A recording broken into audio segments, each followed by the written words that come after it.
selamat sejahtera saya ucapkan kepada sidang hadirin yang saya hormati sekalian. Alhamdulillah, pada hari ini anda bersama saya, Nurul Asyiki binti Rosli, selaku moderator anda pada hari ini. Pada hari ini juga saya ditemani oleh 4 orang ahli panel yang juga hebat dan luar biasa.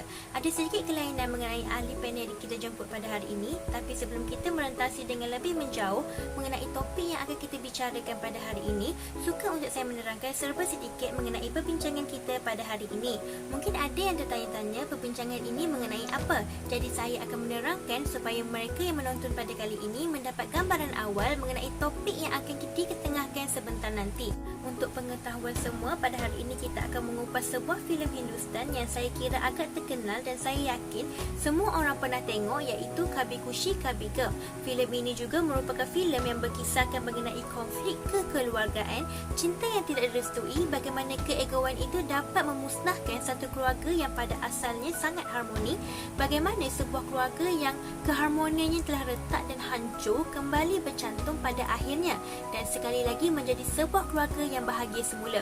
Ia adalah satu filem yang menarik, tetapi apa yang lebih menarik ialah kupasan mengenai filem ini adalah mengikut perspektif kerja sosial, bagaimana kita ingin mengaitkan filem ini dengan praktis kerja sosial itu sendiri. Jadi, tanpa membuang masa, saya ingin memperkenalkan barisan ahli panel yang hadir pada hari ini. Bersama saya pada hari ini adalah panel yang juga merupakan pelajar-pelajar kerja sosial Universiti Kebangsaan Malaysia. Mari kita berkenalan dengan panel pertama, iaitu Cik Nur Asyiki binti Abdul Rahman. Baiklah, panel yang kedua ialah Cik Nurul Suhana binti Soekarto. Seterusnya, panel yang ketiga ialah Cik Nur Azratul Ifah binti Zaharul Haizan. Dan panel kita yang terakhir adalah Cik Izzatul Najwa binti Muhammad Daud. Sidang hadirin sekalian, kita sudah berkenalan dengan ahli panel, maka dengan itu marilah kita bersama-sama mengupas isu-isu yang akan dijawab oleh para panel melalui perbincangan kita pada hari ini, dan semoga segala ilmu yang disampaikan akan sedikit sebanyak memberi manfaat kepada diri kita sebagai bekalan pada masa akan datang dalam mempraktiskannya kepada keluarga maupun masyarakat. Baiklah, kita akan memulakan sesi diskusi pada malam ini dan saya ingin mengajukan soalan pembuka kepada ahli panel kita yang pertama, iaitu Cik Ashikin yang juga merupakan pelajar tahun akhir kerja sosial Universiti Kebangsaan Malaysia. Cik Ashikin, sebagaimana yang kita sedia maklum, keluarga ini merupakan komuniti kecil yang mempunyai pertalian darah seperti ibu bapa, anak-anak serta saudara mara.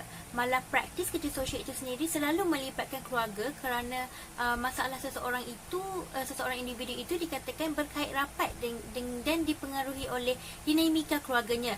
Namun begitu, sedangkan lidah lagi tergigit, apatah lagi hubungan sesama ahli keluarga.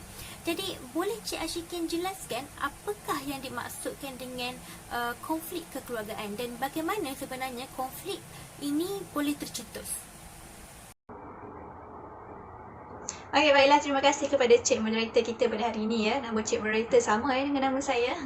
Okey, baiklah, bagi menjawab soalan yang diajukan tentang apa yang dimaksudkan dengan konflik keluarga.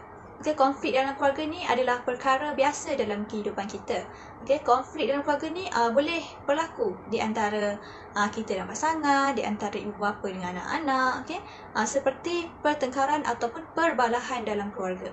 Topik konflik dalam keluarga ni boleh berbeza-beza. Kadang-kadang nak menentukan makan malam pun boleh timbul konflik, sehinggalah perkara yang lebih mendalam seperti gaya keibubapaan dan prinsip kehidupan. Bagi ibu bapa, konflik dalam keluarga ni biasanya timbul kerana anak-anak tu melanggar perintah mereka.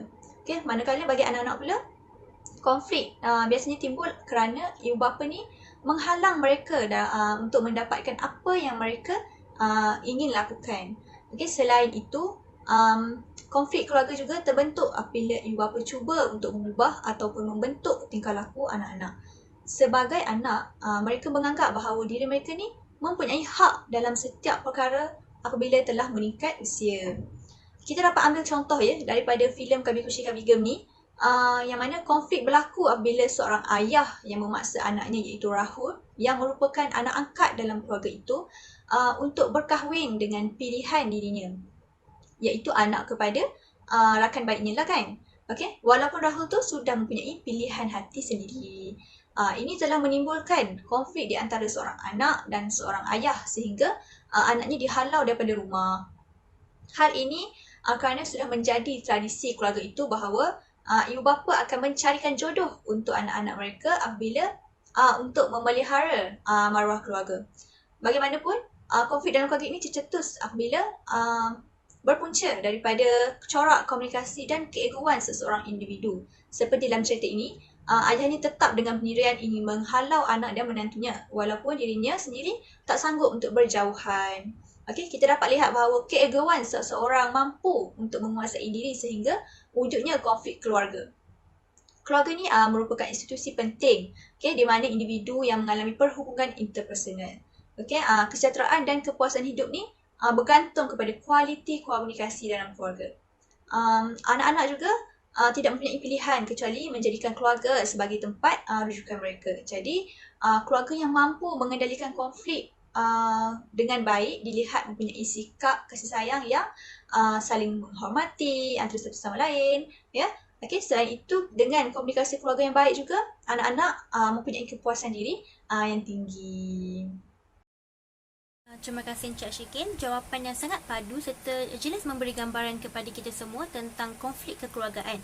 Kalau boleh saya bertanya satu lagi soalan kepada Encik Syikin. Pada pandangan Encik Syikin sendiri, adakah komunikasi antara ahli keluarga adalah sangat penting dan apakah bentuk-bentuk komunikasi yang boleh dipraktiskan dalam institusi kekeluargaan? Dipersilakan. Okey, baiklah. Soalan yang bagus ya. Komunikasi keluarga ni sangat penting. Seperti yang saya katakan sebentar tadi, komunikasi ni merupakan perkara asas, yang perlu kita ambil berat oleh setiap dalam ahli keluarga tu. Jadi, jika ada masalah dalam komunikasi, konflik yang berlaku akan bertambah buruk. Keluarga yang terlalu sibuk dengan urusan dan pekerjaan masing-masing sehingga tiada masa untuk berkomunikasi dalam keluarga tu dapat mencetuskan konflik. Kerana boleh dikatakan komunikasi ni adalah kunci keharmonian keluarga ya. Bentuk komunikasi dalam keluarga ni boleh dikatakan komunikasi interpersonal. Komunikasi ini terdapat dua, iaitu komunikasi berbentuk perbualan dan komunikasi berbentuk keakuran. Corak perbualan ini merupakan komunikasi dua hala yang digunakan oleh ibu bapa dan anak-anak. Dalam orientasi perbualan ni, ibu bapa sentiasa memberikan peluang kepada anak-anak untuk menyatakan pendapat dan membuat keputusan bersama mengenai isu ataupun konflik yang timbul dalam keluarga. Selain itu, ibu bapa yang menggunakan corak komunikasi perbualan ini lebih bersikap mesra, sentiasa bertolak ansur dan sentiasa menyokong setiap tindakan yang dilakukan oleh anak-anak. Oleh itu, hubungan ibu bapa dan anak-anak ini akan menjadi lebih rapat, lebih mudah untuk berkongsi pendapat secara bersama. Manakala yang kedua ialah komunikasi keakuran. Keluarga yang mengamalkan komunikasi orientasi keakuran ni akan lebih memberi tumpuan terhadap kepatuhan anak-anak terhadap arahan yang telah ditetapkan oleh ibu bapa. Hal ini kerana anak-anak tidak dibenarkan untuk membantah setiap percakapan ataupun syarat yang ditentukan oleh ibu bapa. Selain itu, hanya ibu bapa sahaja yang boleh membuat keputusan terhadap ahli di dalam keluarga tersebut. Interaksi orientasi keakuran ni biasanya tertumpu untuk mengelak daripada konflik. Dalam komunikasi ini juga menggambarkan kepatuhan kepada ibu bapa dan orang dewasa yang lebih tua. Contoh yang kita dapat ambil dalam filem Kabhi Khushi Kabhie Gham ni adalah sejak kecil sehinggalah dewasa, Rahul dia sangat akur terhadap segala arahan ayahnya, yang mana perlu patuh terhadap tradisi keluarga sehinggalah Rahul sudah berkahwin dengan pilihan hatinya pun Rahul dan isteri juga hanya patuh terhadap arahan yang diberikan oleh bapanya supaya tidak akan pernah kembali ke rumah itu. Jadi kita dapat lihat jika keluarga menggunakan komunikasi berbentuk keakuran sahaja, ia akan menyebabkan banyak konflik yang timbul disebabkan anak-anak ini ingin membuat keputusan mereka sendiri. Apabila dihalang, mereka ni mudah menjadi seorang yang memberontak. Saya harap jawapan saya ni dapat menjawablah soalan moderator kita. Saya sangat setuju dengan penerangan yang disampaikan oleh Encik Ashiki sebentar tadi. Komunikasi ini sememangnya memainkan peranan yang besar dalam mengekalkan keharmonian dalam sesebuah kekeluargaan. Kadang-kadang, seringkali berlaku pertelingkahan antara ibu bapa atau ibu bapa dan anak-anak, tidak sefahaman kerana dilahirkan pada era yang berbeza, suasana yang berbeza, gaya didikan juga berbeza. Namun saya yakin, komunikasi yang baik dapat mengatasi sekecil-kecil konflik yang timbul. Terima kasih Encik Ashikin atas penjelasan yang saya kira sangat jelas dalam memberi gambaran mengenai bagaimana sesebuah institusi kekeluargaan itu berfungsi. Baiklah, kita akan biarkan Cik Ashikin berehat seketika sebelum kita mengajukan soalan berikutnya. Sekarang kita beralih kepada panel kedua kita, iaitu Cik Nurul Suhana binti Soekarto yang juga merupakan pelajar tahun akhir kerja sosial Universiti Kebangsaan Malaysia. Cik Suhana mengambil sedikit jalan cerita daripada filem Kabhi Khushi Kabhie Gham ini sendiri, di mana konflik berlaku antara si ayah dengan si anak berterusan sehingga bertahun-tahun akibat daripada perselisihan faham, dan saya juga yakin bahawa kisah yang sama seperti dalam filem ini sebenarnya memang terjadi secara realitinya di luar sana. Menurut Cik Suhana sendiri, apakah kesenjangan panjang yang boleh terjadi sekiranya perselisihan atau konflik ini tidak diselesaikan dengan segera, atau mungkin kita kata dibiarkan begitu sahaja? Silakan. Baik, terima kasih moderator atas soalan yang diberikan. Sebelum kita mengulas dengan lebih lanjut tentang kesan jangka masa panjang, kita kena tahu dulu apa itu kesan jangka masa panjang. Ia merupakan tempoh waktu yang lama terhadap kesan sekiranya konflik dalam keluarga ini tidak dapat diselesaikan dengan cara yang baik. So, kesan ni kita boleh tengok dari dua aspek. Yang pertama adalah aspek fizikal dan yang kedua adalah aspek mental. Dari segi fizikal, kesan yang kita boleh tengok adalah insomnia. Semua orang tahu dah apa itu insomnia, kan? So, insomnia ni adalah masalah ketidakupayaan manusia untuk tidur pada waktu malam. Pengidap insomnia ni, dia seringkali menghadapi masalah tidak dapat tidur pada waktu malam dan akan mengalami keletihan pada hari yang berikutnya. Contohnya macam dalam filem Kabhi Khushi Kabhie Gham ni. Konflik antara bapa dan Rahul yang berpanjangan akan menyebabkan ibunya yang risau tentang keadaan anaknya, risau tentang suaminya yang dah sedaya upaya dia pujuk untuk terima semula anaknya. So, ini akan menyebabkan ibunya stres bila terlalu memikirkan perkara ini, dan kesan daripada stres ini akan menyebabkan ibunya insomnia ataupun sukar untuk tidur pada waktu malam. Dan yang kedua, dari segi fizikal juga boleh menyebabkan sakit kepala yang kerap ataupun berpanjangan. Sakit kepala yang berpunca daripada stres ini dikenali sebagai sakit kepala akibat pengecitan otot yang berlaku daripada tekanan emosi atau ketegangan fizikal. Sakit kepala ini boleh berlaku sekali ataupun berulang-ulang kali dalam seminggu bergantung kepada tahap emosi mereka yang stres. So, kita boleh tengok bapanya yang merindukan anaknya sebenarnya tetapi dia pendam. So, ini juga boleh mendatangkan masalah sakit kepala yang sangat kerap ataupun disebabkan oleh terlampau banyak berfikir. Seterusnya, kesan dari segi mental pula boleh menyebabkan individu itu mengalami emosi yang tidak stabil, di mana ia merupakan kesan negatif yang terjadi bila terlampau tertekan.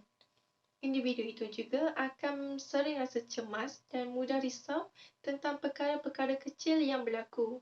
Ia juga mudah rasa kecewa, cepat naik darah dan mudah marah terhadap individu di sekelilingnya. Hubungan dengan orang lain juga mungkin akan terjejas disebabkan emosi mereka yang tidak menentu ini. Seperti dalam cerita Kabhi Khushi ni, kita nampak yang ibunya terlampau memikirkan setiap hari tentang anaknya dan keluarganya yang mempunyai konflik itu. So, bila ibunya terlampau memikirkan masalah itu dan perkara itu berlalutan dalam jangka masa yang lama, ia akan menyebabkan tekanan yang menimpa ibunya akan menjadi semakin teruk dan akhirnya emosi yang ditunjukkan semakin tidak stabil. So, saya rasa itulah antara kesan-kesan jangka masa panjang sekiranya seseorang konflik itu tidak dapat diselesaikan dengan cara yang baik. Jawapan yang sangat menarik daripada Encik Suhana. Perselisihan dalam keluarga ini sememangnya harus diselesaikan dengan cepat untuk mengelakkan kesan jangka masa panjang yang saya kira memberi impak yang cukup besar kepada diri kita. Beralih kepada soalan kedua, suka untuk saya bertanya kepada Encik Suhana, apakah adakah bentuk-bentuk intervensi yang boleh dipraktiskan oleh masyarakat di luar sana kepada permasalahan keluarga yang berlaku dengan mengambil contoh daripada filem Kabikushi Kabigem ini? Silakan. Baik, dalam cerita ini, apa yang kita lihat adalah konflik di antara dua pihak. Jadinya, intervensi pertama yang kita boleh lakukan adalah kaunseling keluarga. Apa itu kaunseling keluarga? Dia merupakan satu bentuk di dalam psikoterapi yang akan melibatkan ahli keluarga di dalam keluarga asas maupun keluarga besar. Proses awalan dalam kaunseling ini, seorang pekerja sosial dia perlu merancang untuk membuat penilaian awalan mengenai keluarga ini. Penilaian dan hipotesis adalah perlu berdasarkan dinamika keluarga, pusingan atau kitaran hayat keluarga, etnik, kaum, agama, adat dan budaya keluarga itu. Sewaktu sesi dijalankan, pekerja sosial dia perlu perhatikan bentuk dan pola-pola hubungan kekeluargaan di dalam keluarga itu. Misalnya, siapakah yang mendominasi tingkah laku dan pergerakan ahli keluarga, siapakah yang mempunyai kuasa veto di dalam membuat keputusan di dalam keluarga itu. Ia mempunyai banyak proses yang akan dilakukan dalam kaunseling keluarga ini. Jadi, pekerja sosial akan mengambil peranan yang penting untuk pastikan sesi ini berjalan dengan lancar. Okey, kita bergerak ke intervensi kedua yang boleh dilakukan adalah pekerja sosial boleh hubungkan antara ibu bapa dengan anak mereka. Intervensi ini boleh membantu menghubungkan keluarga yang terpisah kerana sebelum proses menghubungkan ahli keluarga ini, pekerja sosial akan berjumpa dengan ahli keluarga untuk bincang dengan lebih lanjut. Proses ini juga dia akan jadi lebih sukar sekiranya ada antara ahli keluarga yang tidak memberi kerjasama. Jadi pekerja sosial perlu bijak dalam memberi keyakinan kepada mereka. Okey, kita pergi ke program pula. Apa yang kita boleh cadangkan adalah kita buat Youth Health Talk, di mana program ini sangat bagus untuk anak muda yang selalunya menjadi mangsa pergolahan sehingga tiada jalan penyelesaian. Jadi, program ini adalah untuk menambah keyakinan diri orang muda untuk berinteraksi dan bersuara bagi membantu dalam penyelesaian konflik sekiranya berlaku konflik dalam sesebuah kekeluargaan mereka. Program kedua yang boleh saya cadangkan adalah kita buat program talk, Communication is the Key of Happiness. Seperti mana yang panel pertama kita cakap tadi, iaitu Encik Ashikin sebentar tadi ada bercakap tentang komunikasi. Di sini kita dapat lihat pentingnya komunikasi antara keluarga itu. Jadi, apabila ada program talk seperti ini, kita dapat membantu ibu bapa dan anak-anak untuk membuka mata tentang bagaimana cara komunikasi yang betul, kesan komunikasi ini dan sebagainya. Program seperti ini juga membantu masyarakat untuk sedar tentang kepentingan membina kebahagiaan dalam sesebuah kekeluargaan itu melalui komunikasi antara satu sama lain. Setakat ini, itu sahajalah dari saya. Banyak lagi intervensi dan program yang boleh kita jalankan dan apa yang saya sebutkan tadi adalah salah satu yang boleh dilakukan oleh seorang pekerja sosial. Terima kasih. Saya merasa begitu teruja apabila mendengar senarai-senarai program yang telah dinyatakan oleh Cik Sohana sebentar tadi, kerana menurut saya program-program tersebut merupakan salah satu langkah untuk membantu dalam memulihkan hubungan kekeluargaan dan ini juga merupakan satu alternatif yang tersedia bagi keluarga yang memerlukannya. Saya kira jawapan yang diberikan sebentar tadi begitu jelas sekali. Panel pertama sudah, panel kedua juga sudah menjawab persoalan. Sekarang kita nak bertanya kepada panel ketiga kita iaitu Cik Azratul Ifah binti Zahro Haizan, pelajar tahun akhir kerja sosial Universiti Kebangsaan Malaysia. Cik Azra, sebentar tadi Cik Sona telah menjelaskan kesan jangka panjang yang akan berlaku sekiranya konflik tidak dapat diselesaikan dengan segera. Melalui institusi kekeluargaan itu sendiri, apabila berlakunya konflik, kebiasaannya hanya melibatkan konflik antara ibu bapa dengan anak-anak, antara adik-beradik atau konflik rumah tangga ibu bapa itu sendiri. Bila timbulnya konflik, sudah pasti akan menimbulkan dilema sekali. Menurut Cik Azra, apakah dilema yang sering dialami oleh ahli keluarga yang sedang menghadapi sesebuah konflik dan adakah ahli keluarga yang lain yang tidak terlibat dengan konflik ini akan mengalami dilema sekaligus dianggap sebagai mangsa kepada keadaan? Dipersilakan Cik Azra. Terima kasih diucapkan kepada Tuan Moderator.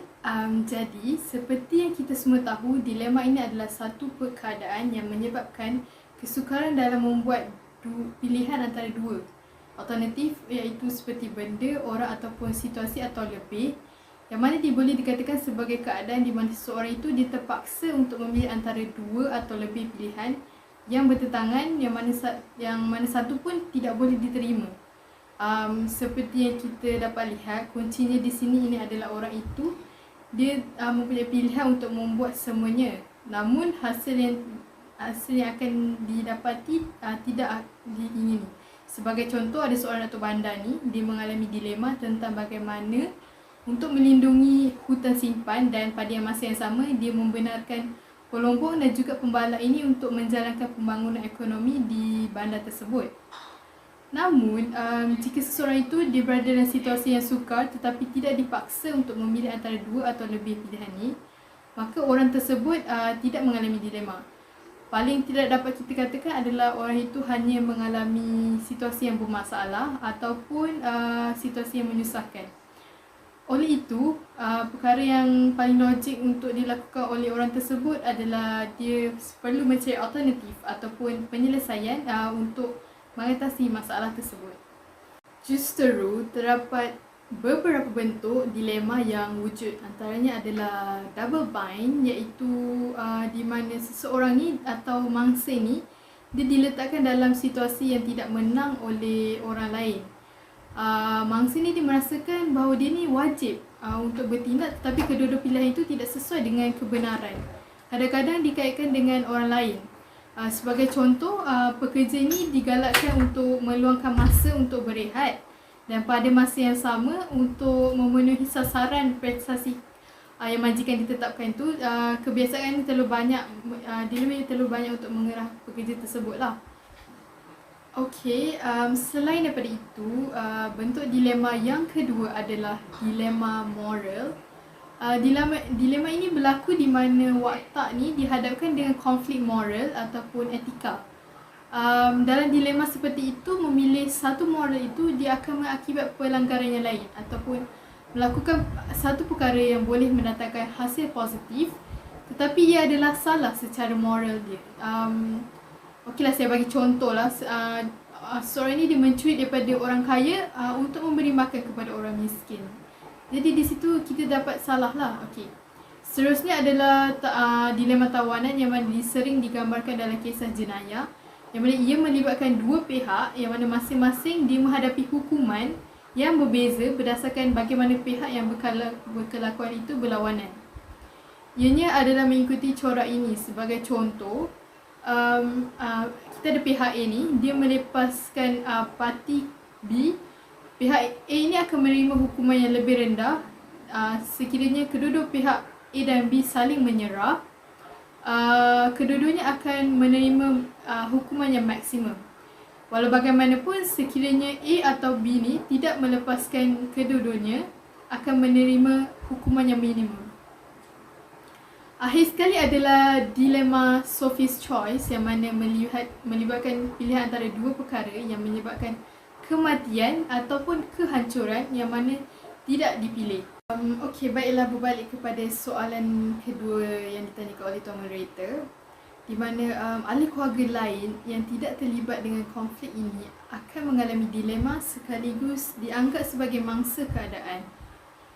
Hal ini dapat dilihat menerusi filem Kabikushi ini, yang mana ibu kepada Rohan dan Rahul, iaitu Nandini, dia mengalami dilema di mana dia tersepit di antara kepatuhan kepada suami dan juga perasaannya sendiri yang merindui anaknya, anak kesayangan yang telah meninggalkan dia disebabkan oleh konflik yang berlaku di antara anaknya dan suaminya.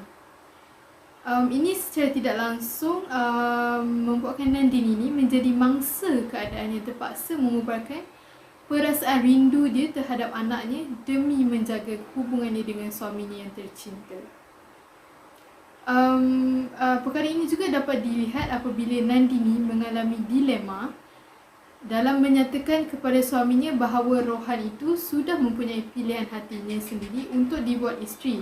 Namun disebabkan kepatuhan kepada suaminya itu dan disebabkan suaminya yang mempentingkan darjat serta tradisi turun-temurun keluarga, yang mana ini membuatkan dia menjadi serba salah untuk memberitahu suaminya perihal perkara itu. Ini kerana pilihan Rohan itu dia berasal daripada keluarga yang susah, yang mana dia tinggal di kawasan kampung, yang mana tidak mempunyai status yang baik dan juga tidak dipandang tinggi oleh masyarakat sekeliling. Saya merasakan amat sebenarnya saya kehilangan kata-kata apabila mendengar penjelasan daripada Cik Azra. Selama ni mungkin ada di antara kita yang tidak sedar impak mengenai permasalahan dalam institusi kekeluargaan ini. Konflik, dilema dan kesal ini sememangnya berkait rapat antara satu sama lain dan kadang-kadang mereka yang terlibat ini bukannya tidak mahu mencari jalan penyelesaian. Sebaliknya, dilema-dilema yang dihadapi ini melambatkan proses untuk mendapatkan bantuan bagi menyelesaikan isu kekeluargaan yang dihadapi.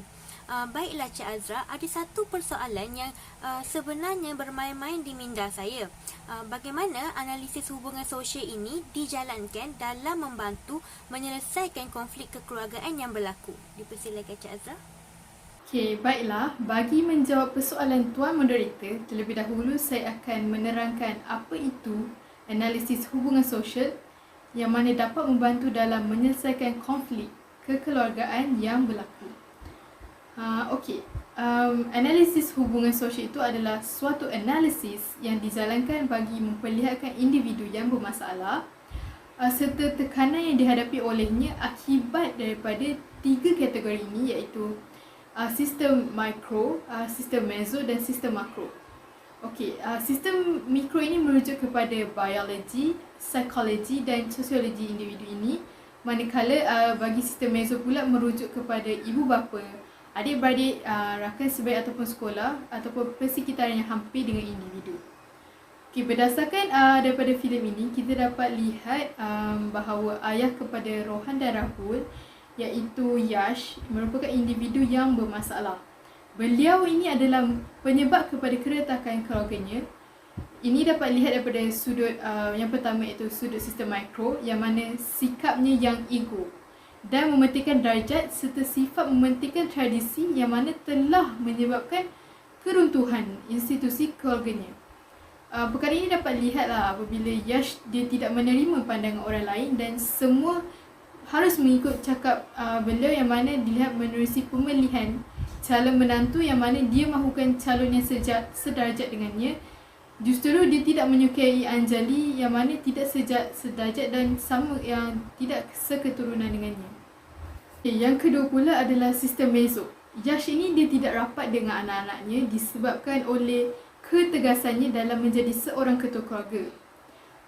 Namun isterinya pula Nandini Racham, iaitu merupakan seorang yang taat kepadanya, namun dia juga tidak bersetuju dengan Yash yang sering bertindak dalam menetapkan pemilihan calon menantu untuk Rohan, yang mana seterusnya menyebabkan Rohan meninggalkan rumah tersebut. Beralih kepada sistem yang ketiga, iaitu sistem makro, dapat dilihat bahawa Yash tidak suka akan komuniti di kawasan tempat tinggal Anjali, di mana dia menolak dalam menghadiri majlis perkahwinan anak kepada pengasuhnya, yang mana kerana dia menganggap bahawa tempat itu tidak sesuai dengan darjatnya dan tidak boleh dijejaki oleh orang kenamaan seperti beliau.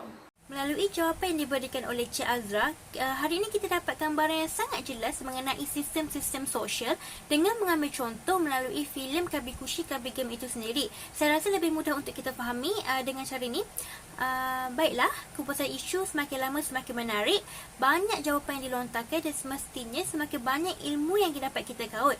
Kita beralih kepada panel terakhir kita, iaitu panel keempat, Cik Izzatun Najwa binti Muhammad Daud yang juga merupakan pelajar kerja sosial tahun akhir Universiti Kebangsaan Malaysia. Soalan saya Cik Najwa, adakah tekanan dalaman atau mungkin tekanan luaran mempengaruhi konflik yang tercetus dalam sesebuah keluarga? Dipersilakan. Terlebih dahulu saya ucapkan ribuan terima kasih kepada moderator kita pada malam ini, iaitu Cik Nurul Ashikin, di atas soalan yang cukup menarik untuk kita perbincangkan. Baiklah, apabila kita menyentuh berkaitan topik tekanan dalaman ataupun luaran, suka untuk saya kongsikan secara ringkas apakah yang dimaksudkan dengan tekanan dalaman maupun luaran. Tekanan dalaman ini sebenarnya timbul ataupun wujud daripada faktor dalaman individu itu sendiri. Sebagai contoh, personaliti diri seorang itu yang sangat tegas, panas baran, bengis, ego, sukar untuk bertoleransi dengan orang lain dan banyak lagi. Faktor kedua mungkin berpunca daripada tekanan itu sendiri, sama ada tekanan di tempat kerja maupun tekanan di rumah. Seterusnya, tekanan luaran pula wujud daripada faktor luaran seperti masalah kewangan sehingga boleh membawa kepada stres maupun tekanan. Kedua, mungkin disebabkan oleh krisis rumah tangga dan juga perbalahan keluarga yang lebih sinonim dalam masyarakat kita pada hari ini dipanggil sebagai konflik keluarga. Faktor luaran ketiga pula mungkin disebabkan oleh persekitaran rumah yang kurang selesa ataupun mempunyai masalah kecil yang tidak dapat diselesaikan dengan segera sehingga melarat ataupun berlarutan menjadi masalah yang semakin besar. Jadi, berbalik kepada persoalan Cik Nurul Ashikin tadi, tekanan dalaman ataupun luaran sememangnya mempengaruhi konflik dalam sesebuah institusi keluarga. Seperti yang saya maklumkan sebentar tadi, tekanan dalaman lebih berfokuskan kepada masalah yang muncul daripada individu itu sendiri sehingga menjurus kepada jurang konflik sesebuah institusi keluarga. Manakala, tekanan luaran pula disebabkan oleh persekitaran di sekeliling individu tersebut sehingga mendorong kepada masalah dalam sesebuah keluarga yang pada asalnya harmoni. Sebenarnya Cik Ashikin, tekanan dalaman dan tekanan luaran ini dibahagikan kepada 3 kategori. Yang pertama, tekanan akibat sistem mikro, yang kedua, tekanan akibat sistem meso, dan yang ketiga, tekanan akibat sistem makro.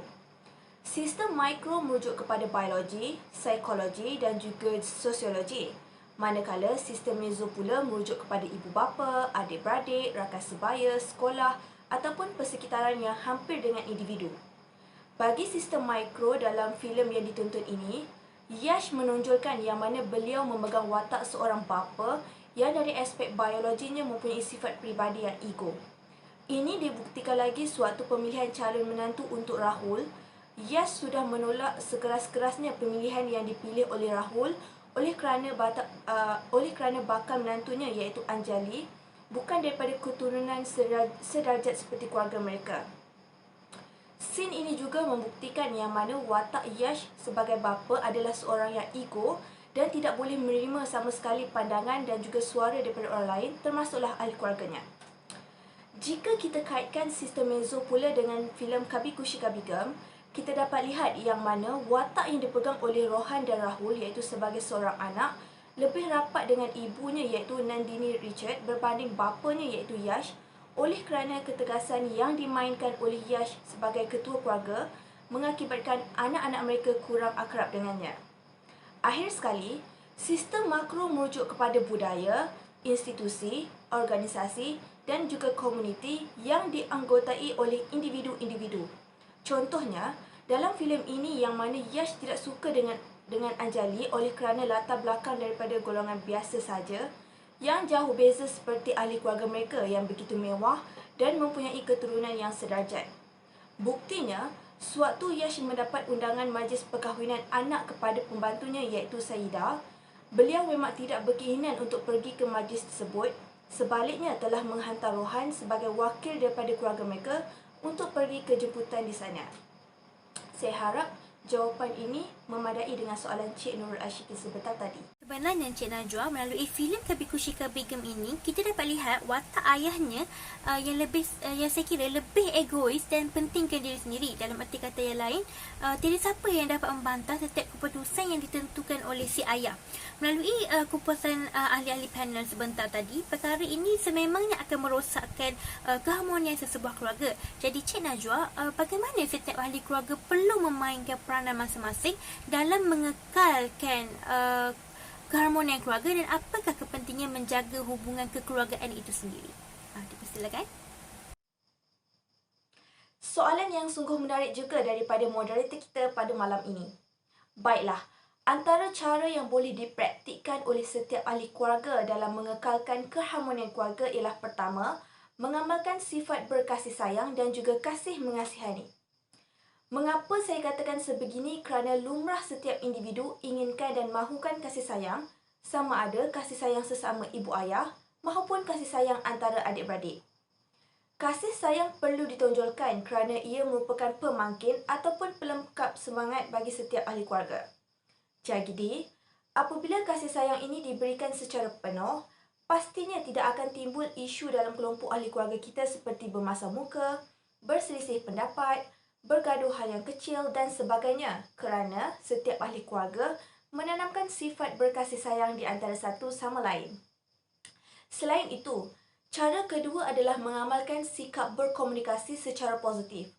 Berkomunikasi secara positif bukan sahaja sesama pasangan iaitu suami dan isteri, akan tetapi sesama ahli keluarga yang tinggal serumah termasuklah anak-anak. Hal ini dikatakan sedemikian kerana komunikasi secara positif memainkan peranan yang sangat penting dalam sesebuah kelompok keluarga bagi mewujudkan keharmonian dan keceriaan di dalam sesebuah institusi keluarga di rumah.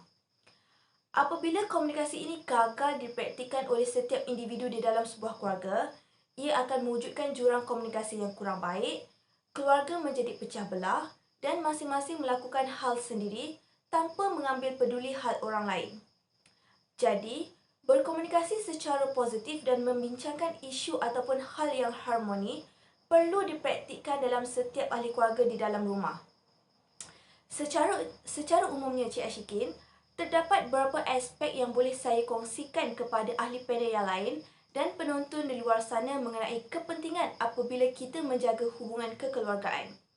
Pertama ialah dapat mengelakkan berlakunya masalah sosial dalam keluarga.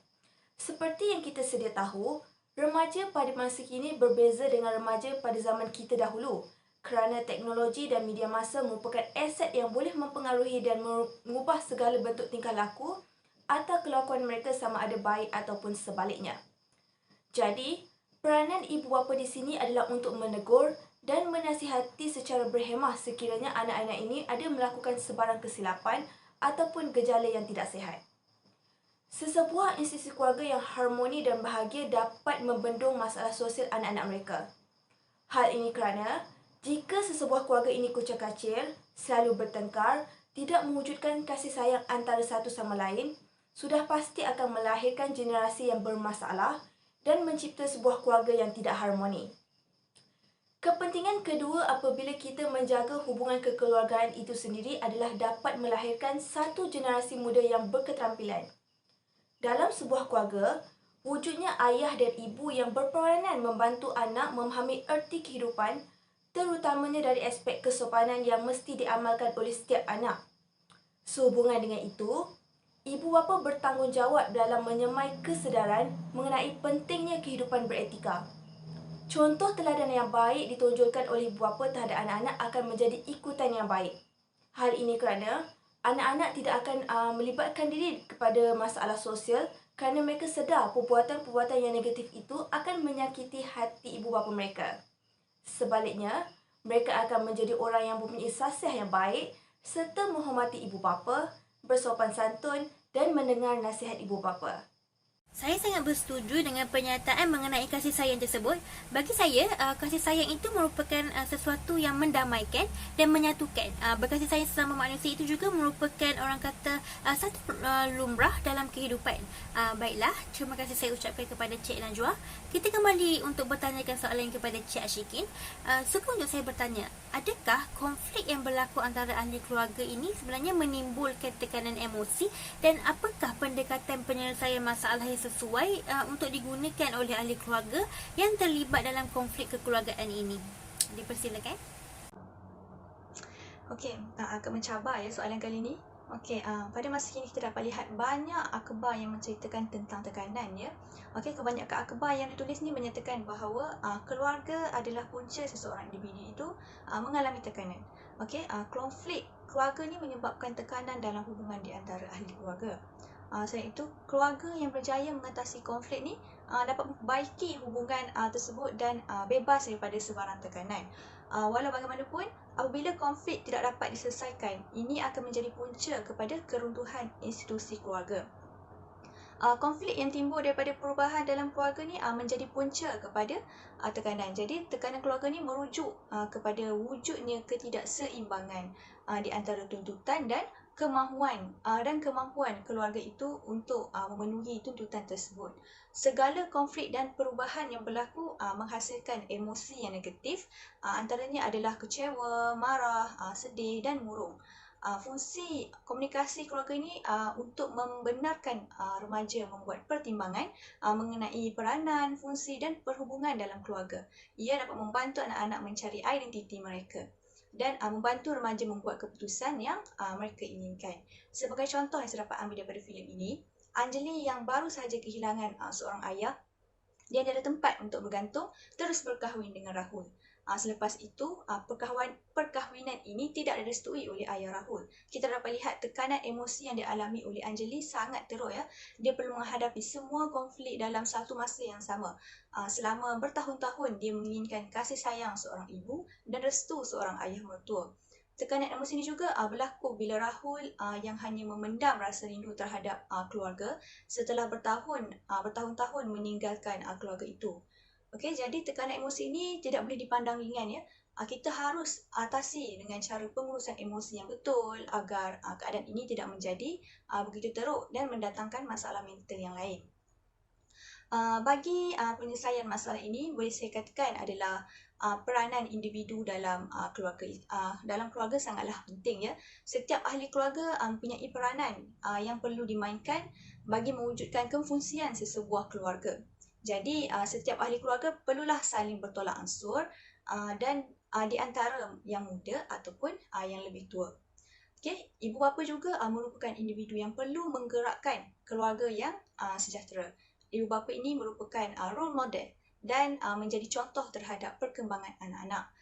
Selain itu, ibu bapa juga bertanggungjawab membentuk dan mencorak tingkah laku anak-anak yang baiklah. Okay, dalam keluarga kita perlulah menggunakan strategi pengurusan konflik yang betul dan tidak hanya menggunakan hanya satu corak komunikasi. Komunikasi dalam keluarga ni perlu seimbang di antara corak perbualan dan corak komunikasi keakuran. Jika ia seimbang di antara kedua-dua ini, maka kuranglah konflik yang wujud dalam keluarga. Jadi kita perlulah mendidik institusi keluarga di Malaysia ini untuk menguruskan konflik dan menggunakan komunikasi yang betul. Hal ini sekaligus mampu mewujudkan keluarga yang bahagia dan sejahtera. Apa yang dapat saya simpulkan adalah peranan bagi setiap ahli keluarga perlu sentiasa dimainkan. Peranan sebagai ibu dan bapa perlu hidup dalam institusi kekeluargaan bagi menjamin dan mengekalkan keharmonian antara ahli keluarga. Terima kasih Cik Ashikin. Seterusnya beralih kepada Cik Sohana. Sebentar tadi Cik Sohana telah menyatakan bentuk-bentuk intervensi yang boleh dijalankan bagi mengatasi ketidakfungsian yang berlaku di dalam keluarga. Soalan saya, bagaimana seorang pekerja sosial itu dapat menyebarkan kesedaran kepada masyarakat mengenai pentingnya institusi kekeluargaan ini untuk dijaga? Dipersilakan Cik Sana. Baik, peranan pekerja sosial ni adalah sangat besar. Sebagai seorang pekerja sosial, banyak peranan yang kita boleh mainkan. Kalau ada sesiapa yang tahu, kita sebagai seorang pekerja sosial ni, kita ada 10 topi yang kita boleh galas. Tapi untuk kes konflik seperti dalam cerita Kabi Kushi Kabi Kemi, peranan yang boleh dimainkan yang pertama adalah sebagai mediator ataupun dipanggil sebagai perantara.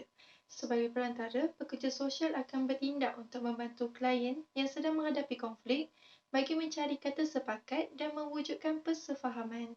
Pekerja sosial tidak akan menyebelahi mana-mana pihak sehingga memperoleh maklumat yang tepat, lengkap dan sahih supaya memudahkan pekerja sosial merancang tindakan pemulihan yang bersesuaian untuk capai kesejahteraan kedua-dua pihak. Dalam cerita ini, pekerja sosial akan menjadi perantara antara bapanya dan Rahul untuk membantu kedua-dua pihak menyelesaikan konflik yang dihadapi dalam keluarga ini. Okey, kita bergerak ke peranan yang kedua iaitu sebagai seorang pendidik. Mesti tak ada siapa yang tahu seorang pekerja sosial ni boleh menjadi seorang pendidik. Di mana pekerja sosial akan berusaha untuk sampaikan ilmu dan maklumat dalam kalangan sistem klien dan juga terhadap sistem-sistem di sekitar klien. Contohnya macam dalam cerita Kabi Kushi ni, pekerja sosial akan menyampaikan ilmu berkenaan dengan maklumat dan ilmu yang berkaitan dengan pentingnya menjaga institusi kekeluargaan. Kesan sekiranya institusi kekeluargaan ini tidak dijaga dengan baik dan sebagainya. Dan akhir sekali adalah peranan pekerja sosial sebagai seorang perancang. di mana pekerja sosial akan merancang program-program sebagai satu respon kepada keperluan yang masih tidak boleh dipenuhi. Sebagai contoh, kita dapat lihat dalam keluarga ini, kurangnya aktiviti yang melibatkan hanya keluarga mereka sahaja berkumpul. Kebanyakannya dalam cerita ini melibatkan perkumpulan di antara komuniti. Jadi, pekerja sosial boleh merancang aktiviti yang sesuai untuk keluarga ini bagi mengeratkan lagi hubungan kekeluargaan antara mereka. Jadi itu antara peranan-peranan pekerja sosial yang boleh dimainkan untuk kita selesaikan konflik dalam sesebuah kekeluargaan ini. Itu sahaja dari saya. Terima kasih. Terdapat banyak peranan yang boleh dimainkan oleh seseorang pekerja sosial. Walaupun ilmu kerja sosial itu sendiri masih belum diketahui secara meluas dalam kalangan masyarakat, namun begitu setiap peranan yang dimainkan oleh pekerja sosial itu sememangnya memberi sumbangan kepada masyarakat dalam membantu mereka yang mengalami ketidakfungsian sosial. Terima kasih saya ucapkan atas penerangan yang sangat jelas sebentar tadi. Baiklah, saya ingin bertanya soalan kepada Cik Azra. Melihat daripada filem ini, konfliknya antara keluarga ini adalah secara mengelak, di mana anaknya lari dan hidup jauh daripada keluarga. Saya positif yang masalah atau situasi di luar mungkin lebih teruk. Mungkin ada konflik yang membuatkan ahli keluarga takut untuk mendapatkan bantuan profesional. Sebagai contoh, mereka mengandaikan keadaan akan bertambah teruk sekiranya melibatkan campur tangan orang luar. Atau mungkin mereka di luar sana masih kurang mempercayai perkhidmatan profesional yang ditawarkan. Dan kita tahu sekiranya konflik tidak diselesaikan dengan segera, perkara ini mungkin akan menjadi lebih parah. Soalan saya, bagaimana pekerja sosial dapat meyakinkan masyarakat untuk mendapatkan bantuan, dan apakah kemahiran-kemahiran yang perlu ada pada pekerja sosial dalam mengendalikan klien? Dipersilakan. Okey, saya akan jawab dulu soalan yang pertama yang berkenaan dengan bagaimana pekerja sosial meyakinkan masyarakat untuk mendapatkan bantuan. Okey, sebagai pekerja sosial, kita boleh meyakinkan masyarakat untuk mendapatkan bantuan adalah dengan pertama sekali kita perlu mengenal pasti masalah yang dihadapi oleh klien kita sendiri. Selepas kita mengenal pasti masalah yang mereka hadapi, pekerja sosial ni perlulah meneroka emosi klien itu sendiri dengan mendengar secara aktif kepada respon klien tersebut. Dan kemudian pekerja sosial perlulah melaksanakan rancangan tindakan yang mana bagi mengenal pasti individu yang boleh memberi sokongan dan sumber rujukan yang boleh dihubungi. Dalam pada itu, pekerja sosial juga boleh mencanangkanlah beberapa intervensi serta sumber-sumber yang ada bagi mendapatkan bantuan kepada klien. Hal yang demikian akan dapat meyakinkan individu atau masyarakat tersebut untuk mendapatkan bantuan dan sejurus meningkatkan lagi kefungsian sosialnya. Malahan, masyarakat juga dia akan menjadi lebih berpengetahuan dan memanfaatkan bantuan yang ada di sekelilingnya. Okey, kita beralih kepada soalan kedua yang diajukan oleh Tuan Moderator. Okey, dalam institusi kekeluargaan, pasti akan ada konflik kan? Jadi, bagi menyelesaikan konflik tersebut, ahli keluarga mungkin boleh mempraktiskan beberapa kemahiran seperti pekerja sosial, iaitu kemahiran melayan, kemahiran mendengar dan kemahiran empati. Okey, kemahiran mendengar ini penting kerana ianya akan dapat membantu seseorang itu berasa selesa dengan kita untuk meluahkan perasaan mereka dan pemikiran tanpa ada batas kepada kita. Hal ini kerana apabila kita melihat dalam filem Kabikoshi ini, Nandini ini sebagai seorang ibu telah mendengar dengan teliti dan hati yang sebab luahan hati anaknya yang mana Rahul yang tidak mahu berkahwin dengan calon pilihan ayahnya. Dan seterusnya telah menyebabkan Rahul keluar untuk meninggalkan rumah tersebut. Selain daripada itu, kemahiran empati juga perlu ada pada pekerja sosial dalam mengendalikan klien. Seperti kita tahu, empati itu adalah keupayaan seseorang untuk memahami diri dan keadaan yang sedang dihadapi oleh ataupun dialami oleh klien. Justru itu, kemahiran ini dipenting untuk pekerja sosial bagi membantu klien dengan ikhlas dan berkesan tanpa berasa simpati terhadap klien tersebut. Hal ini dapat dilihat menerusi filem ini di mana Nandini dia sangat memahami Anjali dan keadaan yang mana hal yang dihadapinya di mana membuatkan dia terpaksa mengikut arahan suaminya Rahul untuk meninggalkan rumah tersebut tanpa mendapat restu daripada kedua-dua ibu mertuanya. Nandini juga sempat memberi gelang kepada Anjali dan berpesan kepadanya supaya menjaga Rahul dengan baik. Malahan Nandini turut menyuruh Sayyidah iaitu pembantu rumahnya untuk mengikuti Rahul kerana dia tidak mahu Rahul ni hilang kasih sayang seorang ibu. Perkara ini dapat menunjukkan bahawa Nandini mempunyai sifat empati terhadap anaknya dan juga isteri kepada anaknya. Saya suka dengan jawapan yang diberikan oleh Cik Azra sebentar tadi.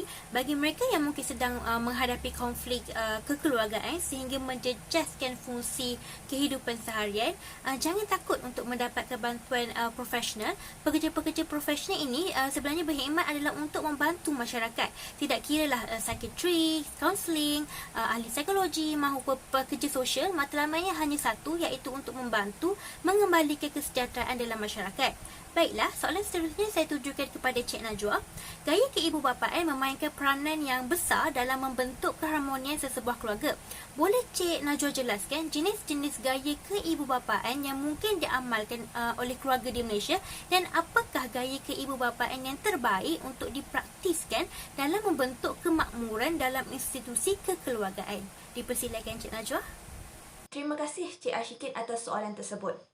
Sebenarnya, terdapat 3 jenis corak didikan ataupun gaya keibubapaan menurut Bahrain 1966 yang biasanya diamalkan oleh keluarga di Malaysia.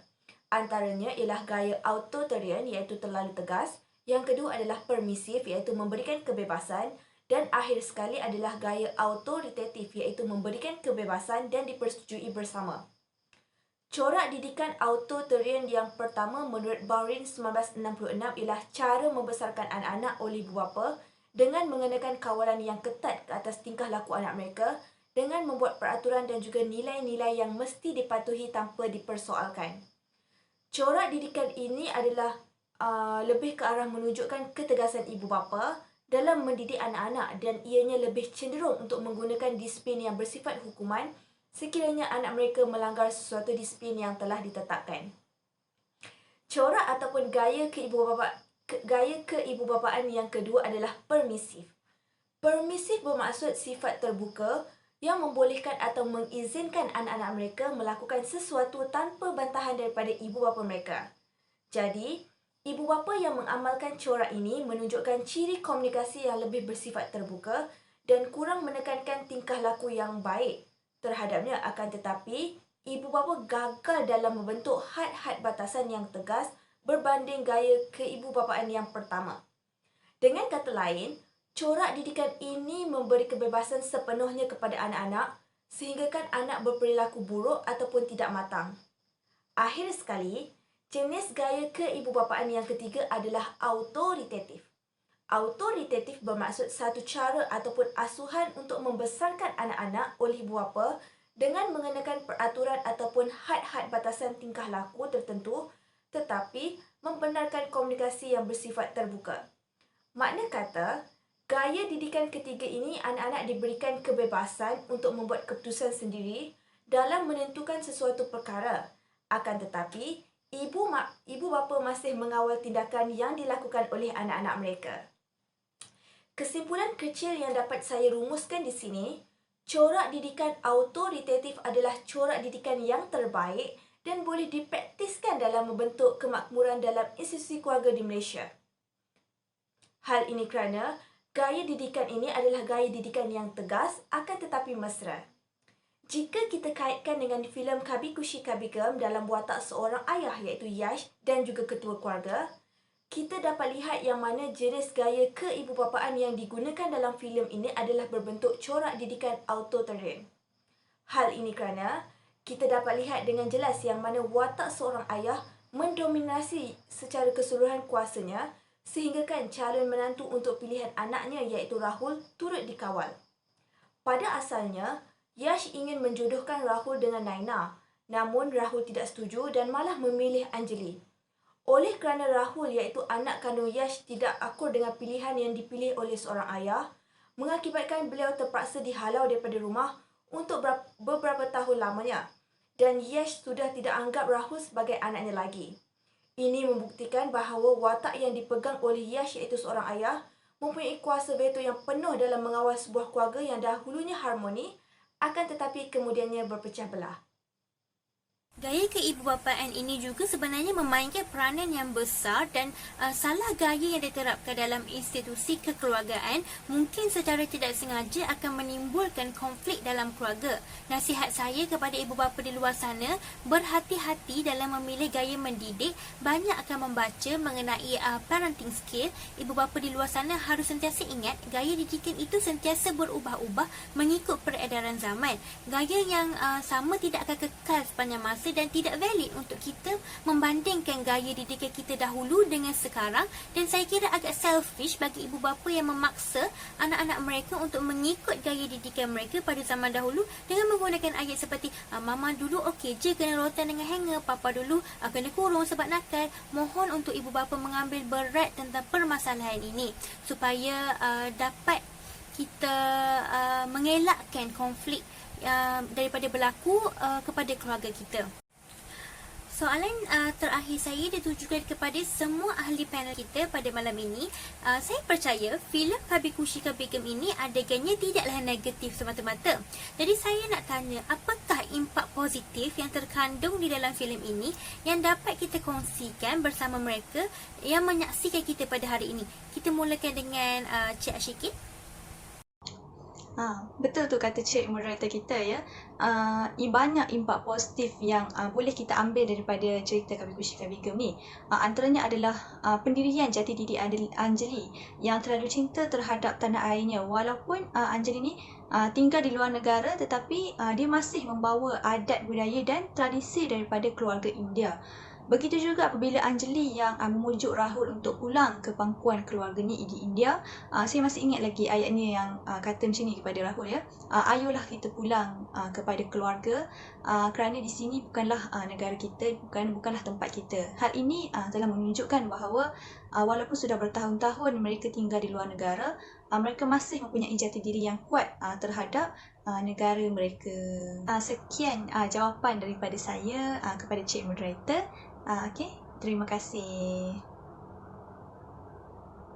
Seterusnya Cik Suhana.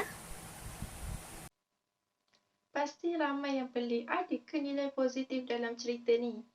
Tapi sebenarnya kita dapat lihat ianya wujud nilai kasih sayang yang diterapkan dalam keluarga ini.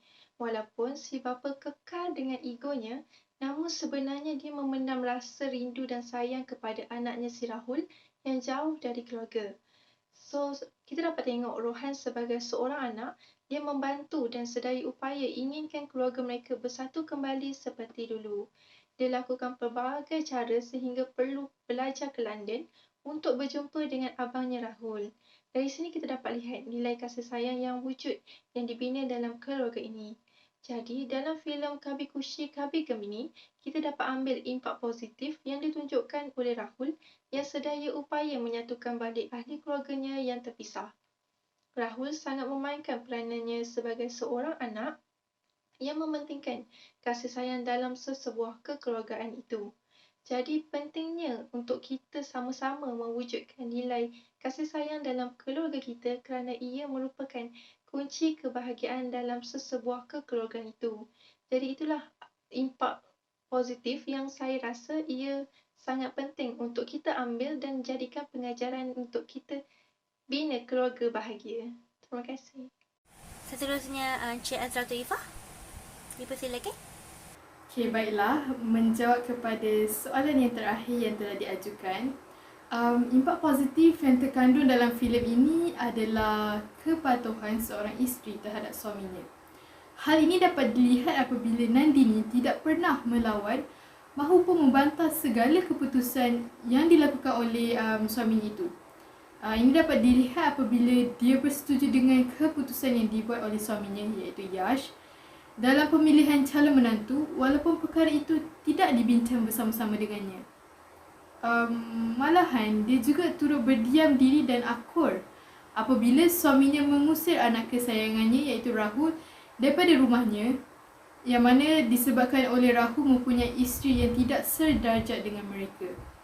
Jadi, di sini kita dapat lihat bahawa Nandini ini merupakan seorang isteri yang baik dan taat kepada suaminya, yang mana patut dijadikan contoh bagi sidang hadirin sekalian yang sudah merubah tangga maupun bercadang untuk mendirikan institusi kekeluargaan.